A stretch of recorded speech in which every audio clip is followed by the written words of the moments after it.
What's up, guys? Welcome back to the Imperfect Swing Golf Podcast. I'm joined by the most South African Italian you'll ever find, Francesco Laporta. Francesco, Hello, thank you for joining us. thanks. Firstly, this is your first 2 weeks back in South Africa in a very long time. How nice does it feel to be back?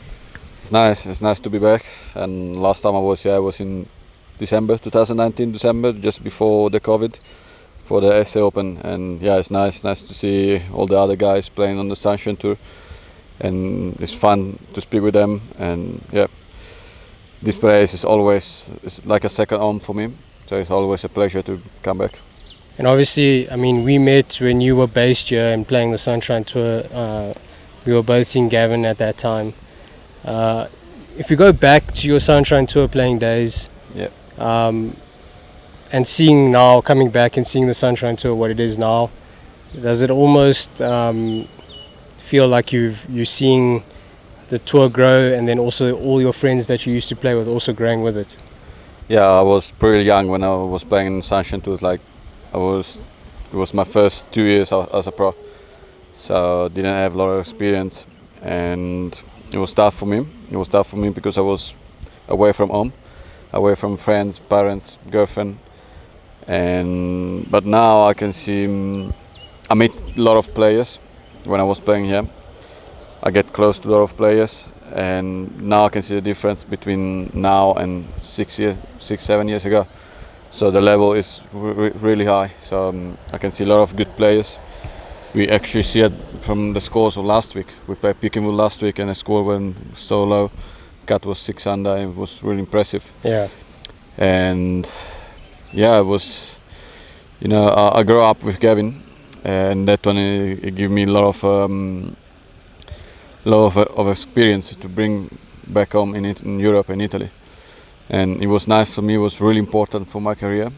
Actually, I think so. It was the most important part of my life, of my golfer career, to grow up here in South Africa and spend a lot of time. Spend 6 years here as an amateur and as a pro. And I bring it with me in Europe, and it works out. And you've obviously won on the Challenge Tour. You went through quite a hot stretch where you won twice within a few starts. Yeah. How playing at that level, what kind of changed for you going from Sunshine Tour to Challenge Tour? Was there a part in your game that changed, or was it just that experience that kind of helped you get over the line? Actually, the experience, it works, but everything what I was doing on the course, it changed a lot. So what I was doing outside of the golf course. Actually, when I was more younger, I didn't have the experience to calculate what to do on the golf, what to do outside. I was just going there, sometimes goes to the gym and then eat so many balls every day, get tired easily. But the last year when I won the challenge in 2019, I made a decision on the beginning of the year to take it easy every day, every week, because it's a long season and you need to rest your body. We play 24, 25 events in 7 months. It's so many events, so many travel, and at the end of the year your body can actually feel it. So when I finished, I won the last 2 tournaments in the last 3 starts. So it was when the other guys was going a bit down with the physique and everything, I was going up. So that one was important for me. I get to the end of the season with full power, and that one gave me a chance to win the tournament. And I suppose I would say in the last 5 years, golfers have changed. Obviously we have the likes of McIlroy and Bryson and Dustin Johnson, who are kind of obviously in the public eye a lot more, and they push the envelope in terms of fitness. And obviously with stuff like Whoop coming along, has that impacted you quite a lot? How often are you using Whoop as an indicator as to how hard you can push your body? Yeah, I work with Whoop from 3 years already, and it gave me a lot of tip to how to, when I have to rest, when I can push. And also I have my team my team is composed with 7 people. I have 2 coach, 1 personal trainer, 1 mental coach, 1 physiotherapist, and they help me a lot to they tell me what I have to do and what not. But I don't have to do actually.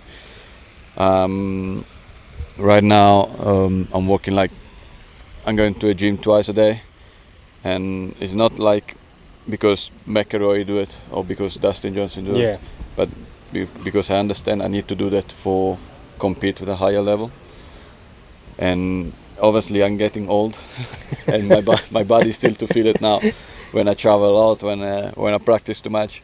So I need to do all my stuff in the gym in the morning. I need to do all my stuff in the gym in the night after the practice, after a round, before the round. So I have to do a lot of work with my mental coach also.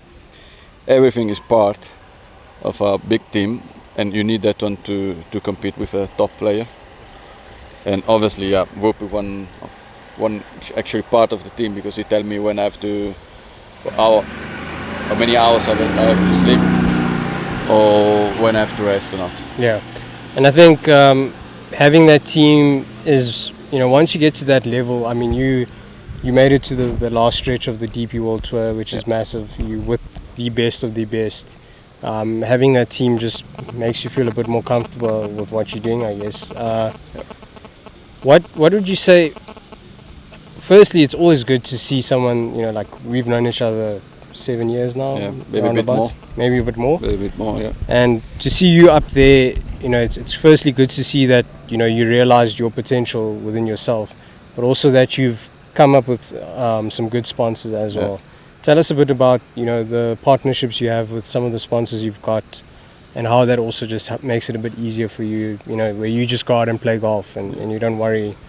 Yeah, obviously when you play a good golf, the sponsors come to you straight away. So this is what happened after my here on the Challenge Tour when I win it. After that, all the good sponsors comes to me, like Allianz, Jaguar, and I have a good deal with them.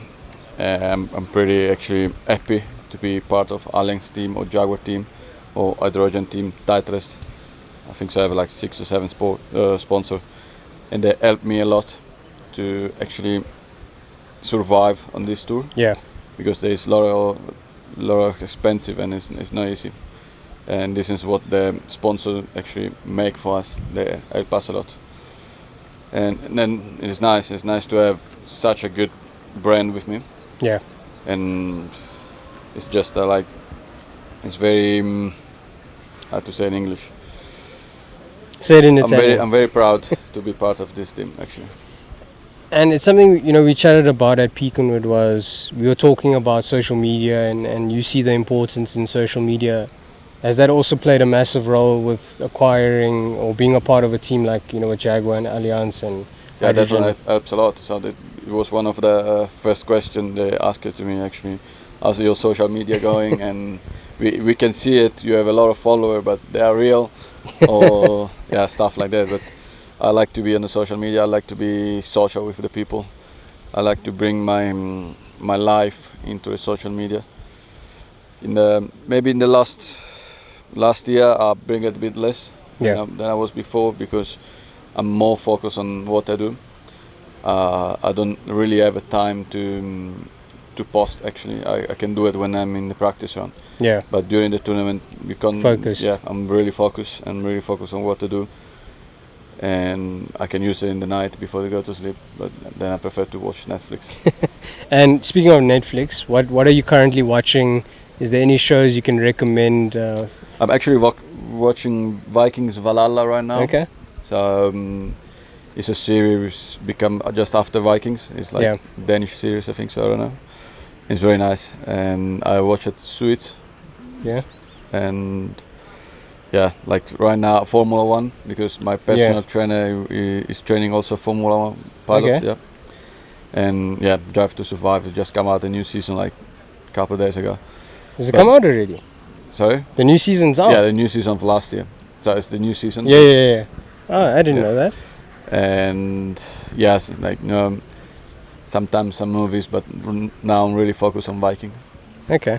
And you mentioned that you like to listen to a bit of hip hop before your golf rounds. Is there anything in specific that you listen to pre-round? Because practice round, I suppose you're not really trying to get into that zone. So is there a difference between your practice round days and your tournament days? Yeah, I have a playlist of Spotify where it's a golf motivation. Okay. The name of the playlist. I'll always listen before the round, and sometimes I had some new song, but I have like I think so 50 or 60 songs on that Okay. playlist. So it's kind of everything like hip hop, techno, R&B, indie music, some English, some Italians. But all the songs are really motivational songs. Yeah. So they give me like the adrenaline to play, the spirit to play. I think so that is very important for me. So I always practice with music. I always do everything. Like if I go to the gym and go with my music, I prefer to don't listen anybody. Yeah. Don't get distracted. I was gonna From say. anybody and do my things. This is also before the run. And TrackMan's quite a big part of your preparation. Can you explain to the people at home why something like a TrackMan's so important and what you do? For instance, your in your practice round days, but also after the third round last week, you went after your round and you went on the TrackMan again. Can you maybe just explain what do you do and what's the purpose of it? I was watching some numbers actually, and I know which kind of number are good for me, and every player have a different number. So I know for me some exactly number they fit for my golf.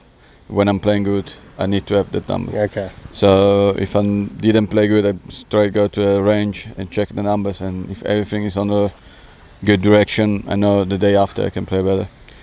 And yeah, it's really important. I practice a lot with the TrackMan. I always practice with the TrackMan. Before the run, I make videos, and I like to see my swing. And yeah, TrackMan is really important. I started to practice with them from 3 years, just after the Challenge Tour, and I really find some help from them. Yeah. And I don't watch like there is a lot of number. It's like 40 numbers. I just need to watch 3 numbers. What numbers do you look at? I look face to path, swing direction, and club speed. Okay. So that means the 3 numbers. I'll watch it, and club path, 4. And not more. okay.